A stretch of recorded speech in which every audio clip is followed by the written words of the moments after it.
Welcome, Winnicott, to yet another wonderful episode of WHTV. I hope our stories please everyone, and if not, then our very own Mr. Roberts will be taking any and all suggestions. Just stop in. Man, Adel, senior year is really taking a toll on me. Wish I could have a place to just relax with all my friends, get some things off my chest. Winnicott needs a speakeasy, I'm telling you. Speakeasy? Now what on earth is that? Let Ivy fill you in. Just behind these very doors is Winnicott's very own speakeasy. It's full of politicians and famous figures reenacting a speakeasy from the prohibition time. A speakeasy is an illicit establishment that sells alcoholic beverages. Such establishments began in the United States during the Prohibition era. During that time, the sale, manufacturing, and transportation of alcoholic beverages was illegal.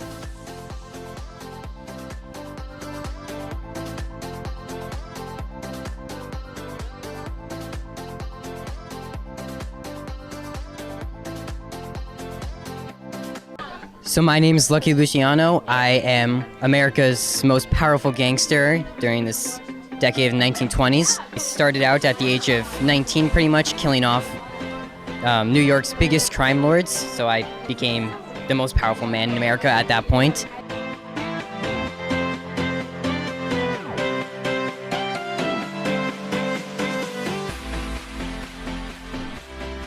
Mr. Burge and Mr. Connolly have been running the speakeasy for 5 years.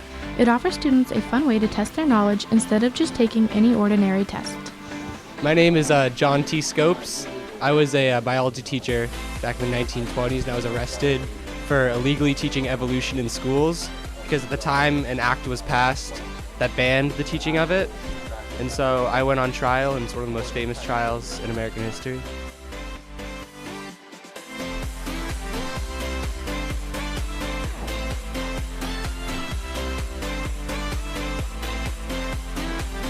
Hey, I'm Scott Fitzgerald, and I've written many books, such as The Great Gatsby and The Last Tycoon, which I did not finish.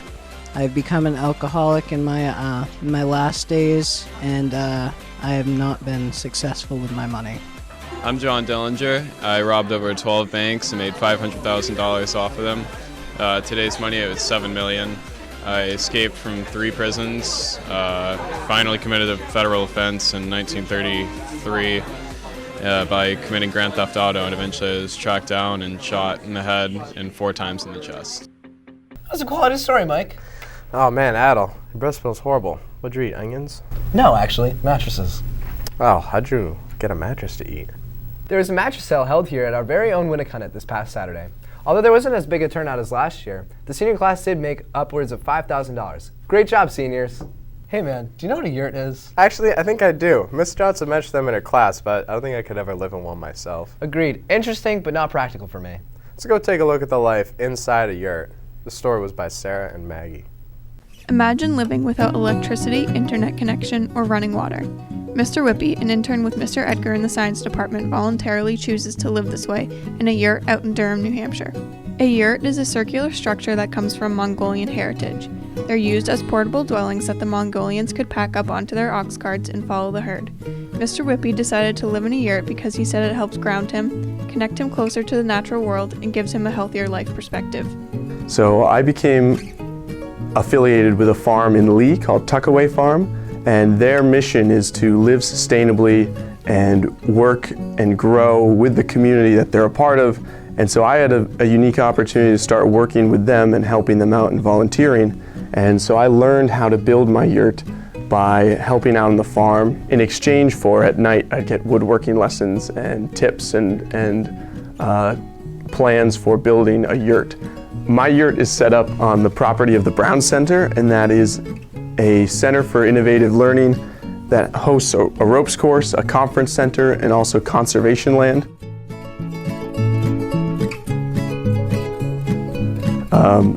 In my yurt, it's very simple. I have a table, I have a futon that can be a couch or my bed.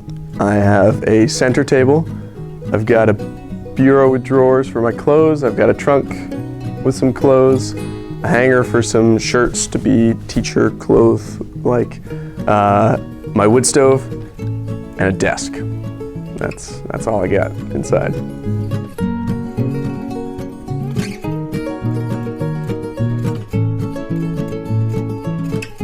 now you might be wondering, if he has no electricity or running water, how does Mr. Whippy cook and shower? But Mr. Whippy has all the answers for you. So in exchange for helping clean the conference center and maintain it, I have been allowed access to the shower, so I can start my day with a shower. And when I need to, or when I'm sharing utilities, I can cook on the stove that's in there as well. And that's where I can charge my computer for when I need to do work over the weekend, or if I need internet access.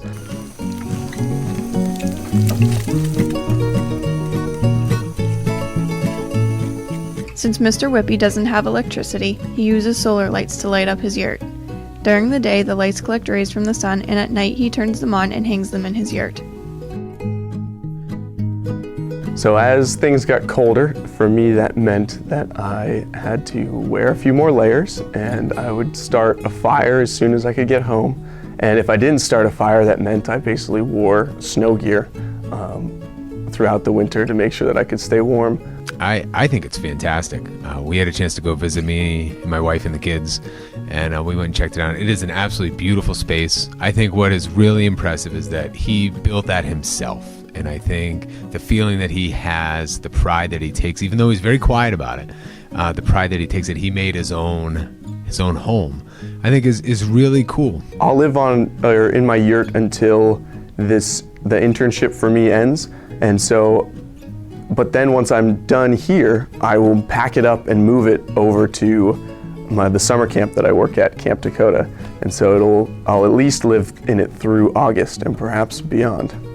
So much of my learning this year in the internship teaching at Winnacunnet has come from the work that I've been able to do with all of you, the teachers, and all of those that make Winnacunnet the fantastic community that is. And it's been an honor to join you all, and particularly to the students that I've worked with directly, team intern, my cooperating teacher Adam Edgar, and all of you at Winnacunnet. Thank you so much for the opportunity to grow and learn with all of you. Today marks the 46th annual Earth Day, a day celebrating all the amazing things about this Earth and that we live on. The event was started in 1970 after a day was proposed to celebrate the Earth and the concept of peace by John McConnell. Today is also the day that the landmark Paris Agreement is said to be signed, an agreement that will help us cope and try to reserve some of the disastrous effects climate change has taken on our Earth. Get involved this day and help out our community.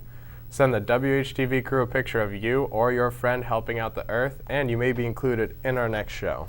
Wow, Mike. Powerful stuff. Yeah, man. We gotta remember to take care of our planet. Yeah, how on earth would we be able to play lacrosse? You know, I don't know. There'd be a lot of work cut out for our lax team manager, the one and only Nick Looney. Looney, my man. What's he been up to? I actually have no clue. But we're in luck. Emily and Sophia have a story on him. Let's take a look-see. Many of you may recognize this face as a kind, young, funny gentleman, Nick Looney. When I'm done, I am the manager of the lacrosse, and I did the manager of the football too. Well, I'm on the swim team. He's the football manager, he's the lacrosse manager, so I see him more times a day than maybe other people do. So I'm always with Nick, and he knows exactly what to say at the right moment. So it's just awesome. And he's such a huge help with the team, with the coaches and stuff. And and especially for me, sometimes I'll come into school, I'll have a bad day, and then I'll see Nick, and he'll just cheer me right up. He's been on every relay and swam all the practices, and he's participated in every set, and he was always the first kid to come to practice. Always had a big smile, exuberant, excited to be there, and he was always one of the last kids to leave. I've known Nick since first grade. He went to Lincoln Ackerman with me. I also did swim team with him this year and for the past few years as well. He's a really good team player. He always shared a lane with me on swim team, and he was always there at the meets cheering on his teammates and being really happy for everyone. He's always been one of the happiest kids that I've ever met. He's never really let anything bring him down, or when he gets frustrated, he's able to just bounce back from it, and he's always able to find a way around things. It's 8:30 at night and we're getting ready. They've been in school all day long, and he's got a handshake for me and a smile hey coach, how are you? That means a lot to a coach. We enjoyed very much coaching Nicholas. He's always been a friend to everyone. I've never seen him not say hi to someone or not fist bump someone. It's been really fun to watch him like on the football, on the sidelines of the football games, and see him really enjoying things. And I'm really glad that I've got to know him. He actually has a better sense of humor than most of the people I know. I like hanging out with my friends, have snacks with them, and talk to them in the hallways. I would say my favorite thing about Nicholas is his charming personality. He's very outgoing, he's very friendly, he makes friends everywhere he goes, and I think that would definitely be the best thing about his personality. I would say my favorite memory right now is the day that he opened up his envelope to get into the Clemson Life program at Clemson University. I'll never forget the look on his face, and what just a great moment that was. In the fall, I'll be in Clemson Taco. The Clemson Life program is located at Clemson University in South Carolina. It is for students that desire a post-high school secondary educational experience on a college campus that may not otherwise be able to go to a typical college. Out of 60 applicants, Nick was one of 11 selected. The whole purpose is to develop the student just as any other college program would. Additionally, Nick will be exposed to career exploration and developing self-sufficiency. When he comes home after this amazing experience, he will have the skills to live independently within the community. We found this program down in South Carolina at Clemson, and it seems like it's going to be just perfect for Nicholas. It's going to teach him how to be a successful contributing member of the community, and he's really looking forward to it, and we are as well for him. Every time you transition from one school or a level in the school to another school, it's an opportunity. It's always a step in the right direction, and so. You know, he went from Robbins Child Place to Lincoln Ackerman to Winnicott, and now he's off to Clemson. And I think it's going to be fabulous. I wish him the best of luck. I think he's going to really, really enjoy it. And I wish him all the best at Clemson. Always to have fun, be safe, and go Tigers. Well, I am looking forward to see everyone in Clemson and talk to them, have lunch with them, have snacks with them, go to class with them, what's my new schedules for classes, and I will be okay there. And that's all. We all love Nick, and the Winnicott community certainly wouldn't be as awesome as it is without him. Everyone at Winnicott and in our community would like to wish Nick very good luck next year at Clemson and all of his future endeavors. For WHTV, Emily Durant, Nick Looney, and Sophia Stefanov. What an absolutely fantastic show on this gorgeous Friday. Have any plans for this break? No, not really. I might try to get my PhD in mixed martial arts, possibly do some arts and crafts. It's pretty cool, man. Sounds like a pretty eventful week. Yep, and good luck to the girls lacrosse team who takes on Wyndham today, the guys lacrosse team who faces Kingswood, and the baseball team squaring up against Salem. All right, best of luck to everyone. See you guys next week.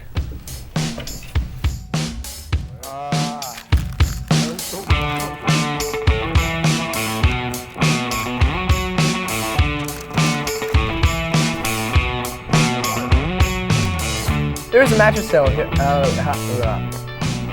Hey man, do you know what a yurt is? Man, actually, I think I do. This is funny. Stop, go down. Go down. Keep going down. Hotter. Keep going down. Hotter. It's getting warmer. Okay, you open up that door and don't hurt me. Everyone messes up. Cool. What was that? Shut up, just don't laugh. That was a quality story. That was really loud. Simmer down there, Bertha. Go back up.